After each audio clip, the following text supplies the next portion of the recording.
السلام علیکم ورحمۃ اللہ وبرکاتہ۔ بسم اللہ الرحمن الرحیم۔ وہ دیوداسی شکنتلا سے ملنے کے لیے بہت بے چین تھا۔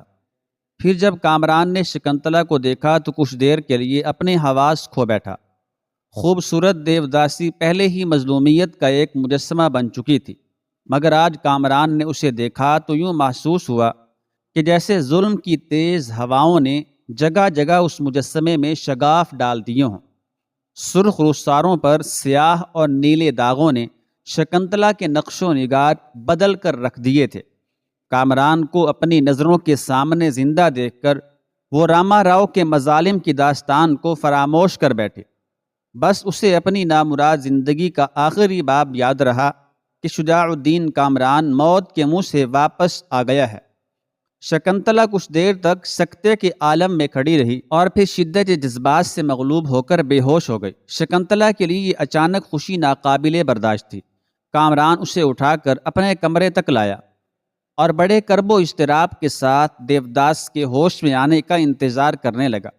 پھر بہت دیر بعد شکنتلا نے آنکھیں کھولیں اور کامران کو دیکھتے ہی چیخنے لگی، مجھ سے دور رہو ٹھاکر، اگر ان لوگوں نے تمہیں میرے ساتھ دیکھ لیا تو پھر قیامت ٹوٹ پڑے گی۔ کامران بڑی مشکل سے اسے یقین دلانے میں کامیاب ہوا کہ حالات بدل چکے ہیں اور اب ٹھاکر کرشن راؤ بھی اس کا کچھ نہیں بگاڑ سکتا۔ آہستہ آہستہ شکنتلا کی وحشت زائل ہوئی تو اس نے صورتحال کی سنگینی کو محسوس کیا اور وہ تیزی سے اٹھ کر باہر جانے لگی۔ کامران نے اسے روکنا چاہا مگر شکنتلا ایک مخصوص اشارے کے ساتھ اپنے کمرے کی طرف چلی گئی۔ تھوڑی دیر بعد وہی ہوا جس کا شکنتلا کو اندیشہ تھا۔ ٹھاکر کرشن راؤ نے اسے اپنے کمرے میں طلب کرتے ہوئے کہا، میں نے چھوٹے ٹھاکر کا گناہ بخش دیا ہے اور میں ایک بار پھر اس پر مہربان ہو گیا ہوں۔ ٹھاکر بڑی بے حسی کے ساتھ جھوٹ بول رہا تھا۔ مجبوراً کچھ دن تک تجھی کو ٹھاکر کے کھانے پینے کا اہتمام کرنا ہوگا۔ اس دوران اگر تیری زبان پر راما راؤ کے تشدد کا ذکر آیا تو پھر میری ناراضگی تجھے پہلے سے بھی زیادہ رسوا کر دے گی۔ نہیں ٹھاکر، میں تو صرف تیری داسی ہوں۔ راما نے تجھ سے جھوٹ بول کر اس بہانے مجھے برباد کر ڈالا۔ وہ ایک ہوس پرست انسان تھا۔ اس نے اپنے نفس کی خاطر میری ساری عمر کی وفاداریوں کو خاک میں ملا دیا۔ شکنتلا نے بہت ہوشیاری سے کام لیتے ہوئے کہا، اس واقعہ کو بھول جا۔ میں نے راما راؤ سے کہہ دیا ہے کہ وہ آئندہ تجھے پریشان نہ کرے۔ ٹھاکر کرشن راؤ شکنتلا کی بے خبری پر دل ہی دل میں بہت خوش نظر آ رہا تھا۔ دیوداسی ابھی تک راما راؤ کو زندہ سمجھ رہی تھی۔ ٹھاکر کے دل میں مسرت کی ایک اور تیز لہر اٹھی۔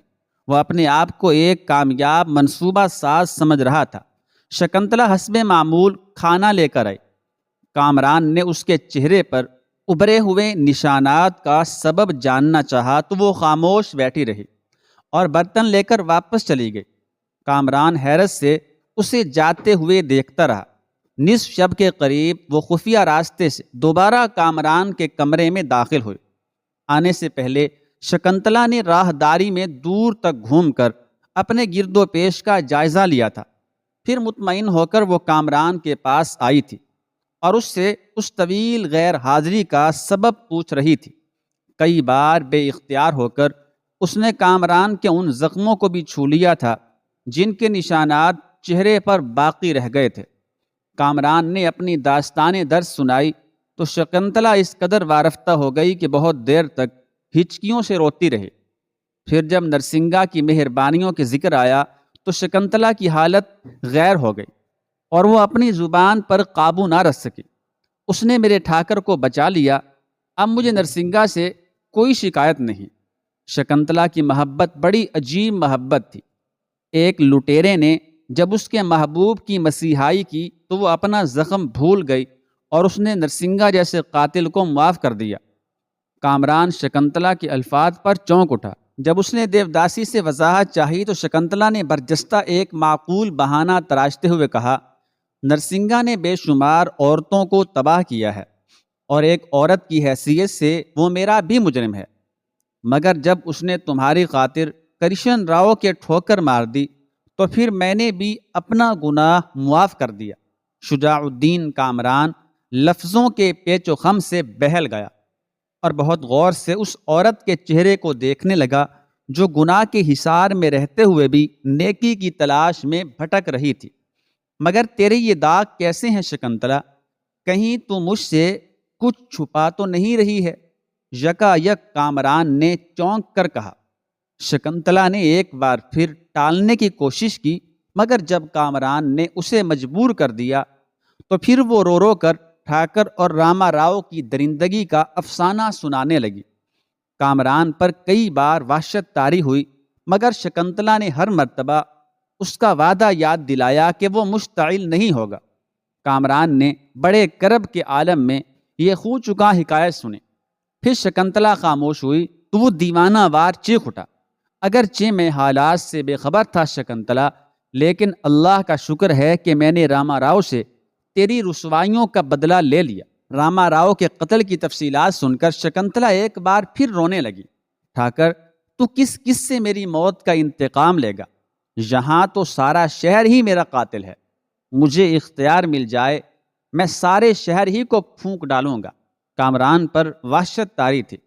کرشن راؤ کو بھی فی الوقت اس لیے چھوڑ کے جا رہا ہوں کہ کہیں میرے پیچھے وہ تجھے خودکشی پر مجبور نہ کر دے۔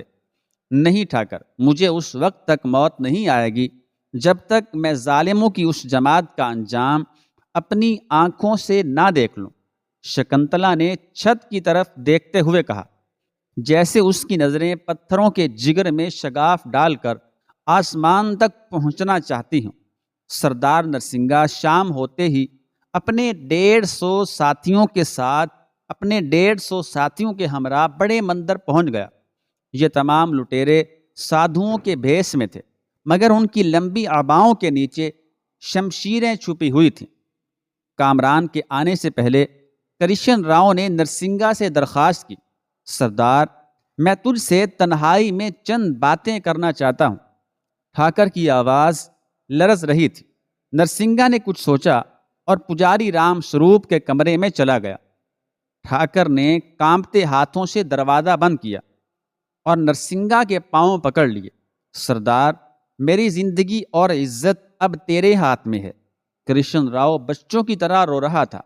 تجھے دیوتاؤں کا واسطہ میرے بڑھاپے کی لاج رکھ لے۔ یہ کہہ کر ٹھاکر نے کامران کی دھمکی کو پوری رنگ آمیزی کے ساتھ نرسنگا کے گوش گزار کر دیا۔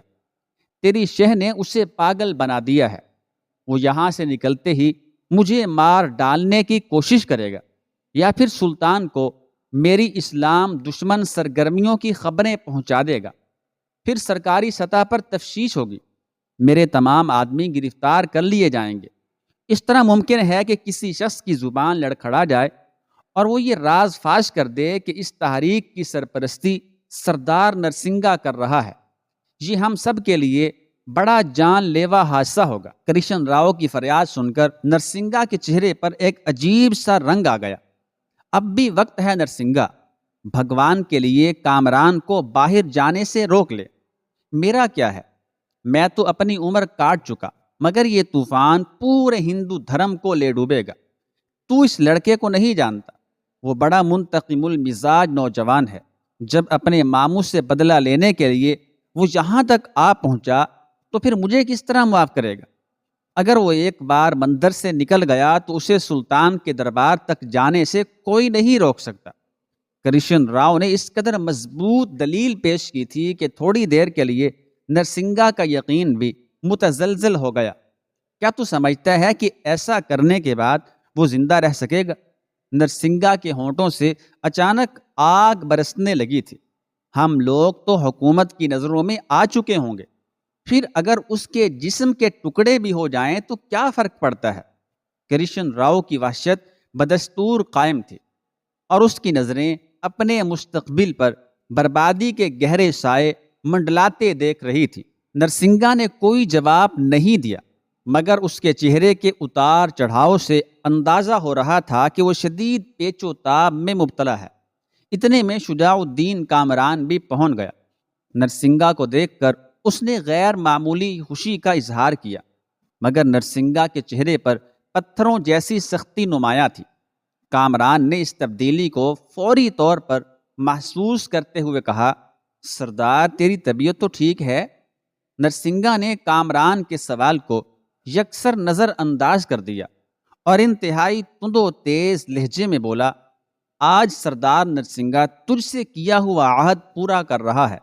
یہ میرے بہترین جانثار ہیں جو ہر وقت سائے کی طرح تیرے ساتھ رہیں گے اور تجھے قائم خان کے شر سے بچانے کی بھرپور کوشش کریں گے۔ میں جانتا ہوں سردار، آخر تجھے اس وضاحت کی ضرورت کیوں پیش آئی؟ کامران نے حیران ہو کر کہا۔ وہ اپنے قریب کسی خطرے کی آہٹ محسوس کر رہا تھا۔ تجھے تیرے مقصد میں کامیابی حاصل ہو جائے یا شکست تیرا مقدر بن جائے، دونوں صورتوں میں تجھے لوٹ کر میرے پاس آنا ہوگا۔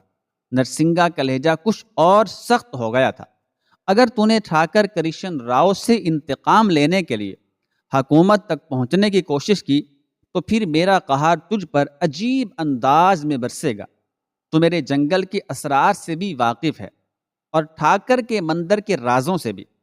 اگر تیری زبان کو لغزش ہوئی تو میں تجھ سے کوئی باز پرس نہیں کروں گا۔ میرے آدمی تیری بوڑھی ماں کی لاش مجھ تک پہنچا دیں گے۔ بدعہدی کی یہ سزا تیرے لیے کافی ہوگی۔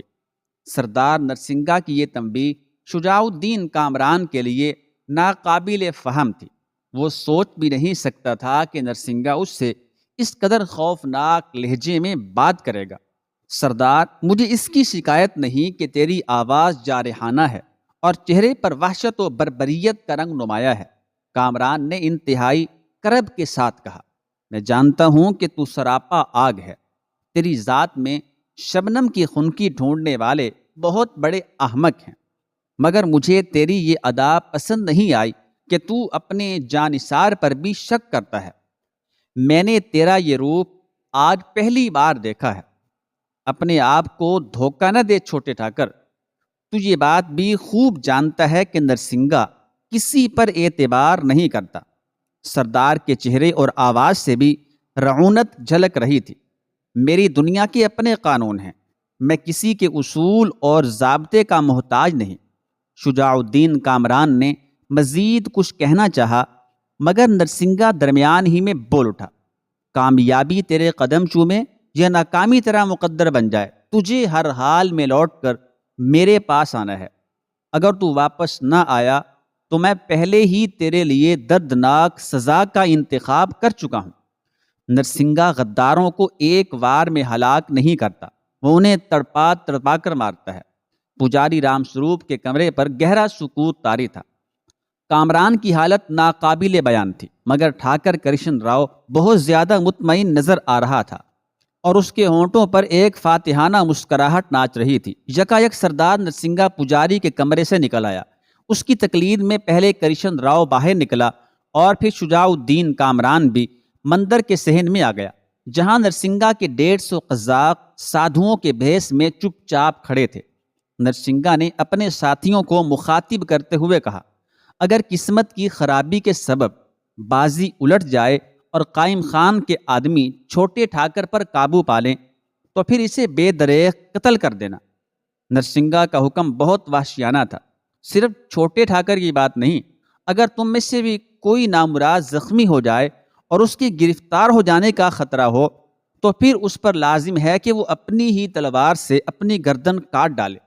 نرسنگا یہ بھی پسند نہیں کرتا کہ اس کا کوئی آدمی زنجیر پہن کر سر جھکائے ہوئے سلطان کی عدالت میں حاضر ہو۔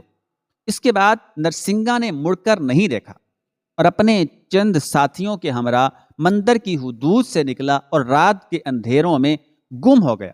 کامران اب تک حیرت و سکوت کے عالم میں اپنی جگہ بے حس و حرکت کھڑا تھا۔ چلیں چھوٹے ٹھاکر، ایک سادھو نما لٹیرے نے آگے بڑھ کر کہا، دیر ہو رہی ہے۔ کامران تکلیف دہ خیالات کی دنیا سے نکل آیا اور اسے نرسنگا کی اس بے اعتباری سے شکوہ تھا، مگر صورتحال کامران کے خلاف گواہی دے رہی تھی۔ نرسنگا سے اس کا کوئی رشتہ نہیں تھا، نہ مذہب کا رشتہ اور نہ سماج کا رشتہ۔ ایک امن پسند شہری سے ایک قزاق کا رشتہ ہو بھی نہیں سکتا۔ اس خیال نے کامران کو تسلی دی اور وہ خوابوں کی بستی سے نکل کر حقیقت کے مقتل میں چلا آیا۔ کامران نے پرسکون انداز سے اس قزاق کی طرف دیکھا جو وقت گزرنے کا احساس دلا رہا تھا۔ چلو، اچانک کامران مسکرانے لگا۔ میری تلوار کہاں ہے؟ اس نے اپنے قریب کھڑے ہوئے قزاقوں کو مخاطب کرتے ہوئے کہا۔ شاید میں اسے جنگل ہی میں بھول آیا ہوں، مجھے ایک بار پھر وہاں جانا ہوگا۔ ایک لٹیرے نے اپنی زرد لمبی عبا کے نیچے سے تلوار نکالی اور اسے کامران کی طرف بڑھاتے ہوئے بولا، سردار، معمولی بات کو بھی نظر انداز نہیں کرتے۔ کامران نے چونک کر تلوار کو دیکھا۔ یہ نرسنگا کی دی ہوئی وہی تلوار تھی جس تلوار سے اس نے راما راؤ کو قتل کیا تھا۔ شجاع الدین کامران نے خوشی سے تلوار لے لی اور اسے بغور دیکھنے لگا۔ سردار نے چلتے وقت مجھ سے کہا تھا کہ اس تلوار کو اس وقت تک ٹوٹنا نہیں چاہیے جب تک دشمن خاک میں نہ مل جائے۔ کامران نے لٹیرے کی بات کا کوئی جواب نہیں دیا، بس اس نے ایک نظر آسمان کی طرف دیکھا جہاں گہری تاریکی میں بے شمار ستارے جھلملا رہے تھے۔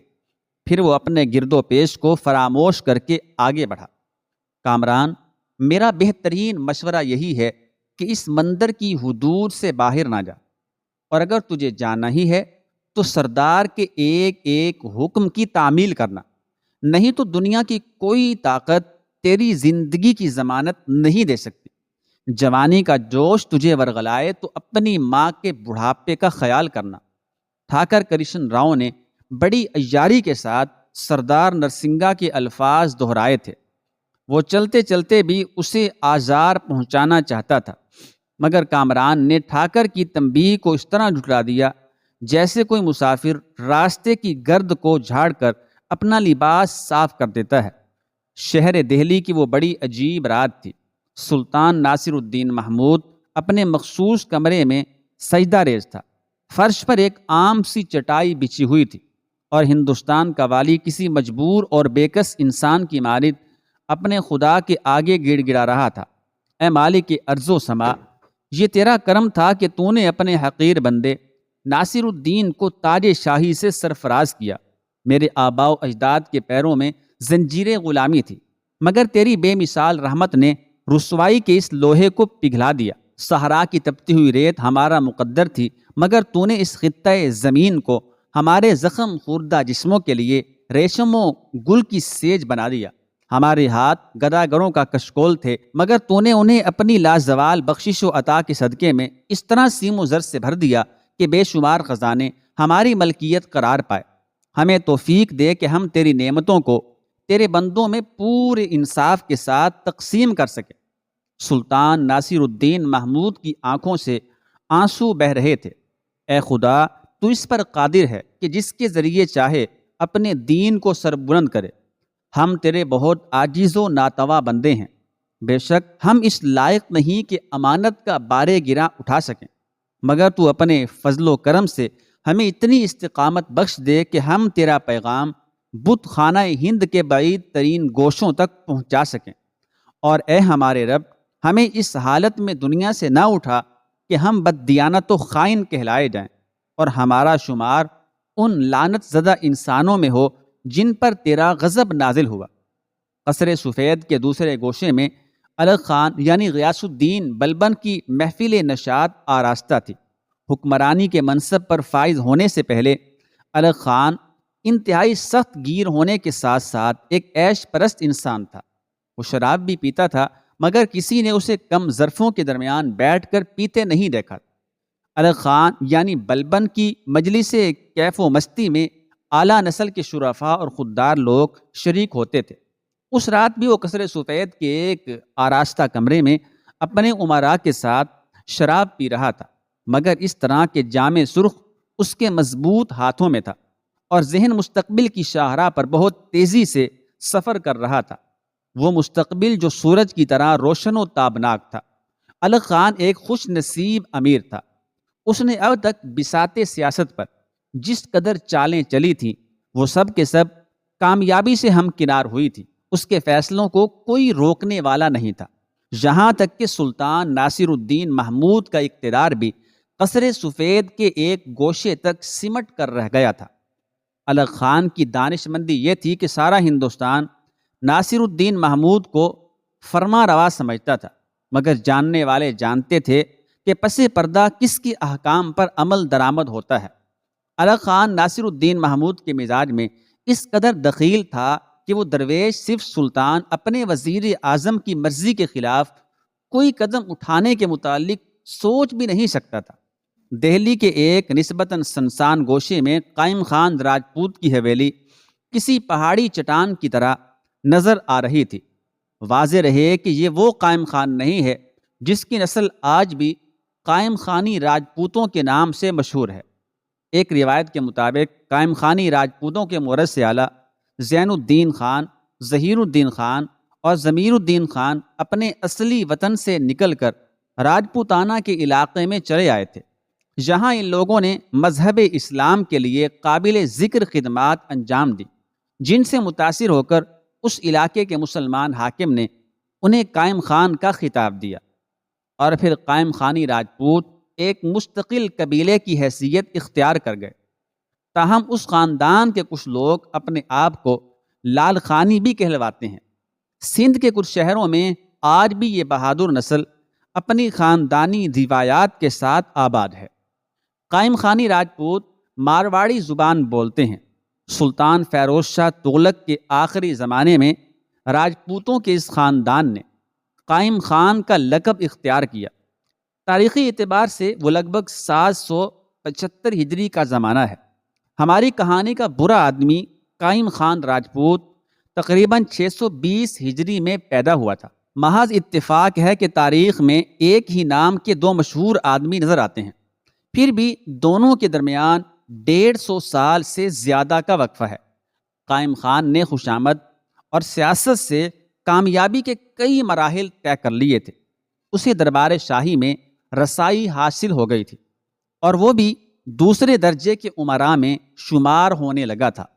قائم خان کی شدید خواہش تھی کہ وہ کسی نہ کسی طرح الغ خان یعنی بلبن کی قربت حاصل کر لے۔ اس کی عیار نظریں الغ خان کے چہرے پر مستقبل کے سلطان کا گہرا عکس دیکھ رہی تھی، اس لیے وہ چاہتا تھا کہ جلد از جلد وزیر اعظم کے حلقہ مصاحبت میں وہ شامل ہو جائے، اور پھر نئی حکومت اسے زیادہ سے زیادہ مراعات فراہم کر سکے۔